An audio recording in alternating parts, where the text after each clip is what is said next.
Hi friends, welcome to my YouTube channel.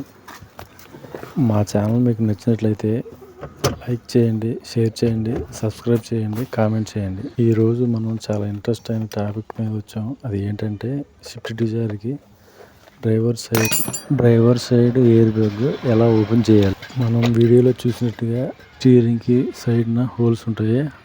ఆ హోల్స్ని నెమ్మదిగా press చేస్తే ఎయిర్ బ్యాగ్ పైకి లేగుతుంది. అలాగే లెఫ్ట్ రైట్ కింద 3 రకాలుగా అలాగే చేయాలి. అలా చేయటం వల్ల ఏంటంటే ఎయిర్ బ్యాగ్ ఫ్రీగా మనకి ఓపెన్ అవుతుంది. అది చాలా జాగ్రత్తగా ప్రెస్ చేయాలి. ఎందుకంటే లోపల చిన్న చిన్న లీల్లాగా చిన్న చిన్న వైరింగ్లు ఉంటాయి. అది కానీ మనం సరిగ్గా తీయకపోతే ఈ స్టీరింగ్లో ఉన్న సెట్కి సంబంధించి ఫోను మోడు బటన్లు ఊరికనే మనకు పోతాయి. మా వీడియో మీకు నచ్చినట్టయితే మా ఛానల్ని సబ్స్క్రైబ్ చేసుకోండి, లైక్ చేయండి, షేర్ చేయండి, బెల్ ఐకాన్ నొక్కండి, కామెంట్ పెట్టండి. ధన్యవాదములు.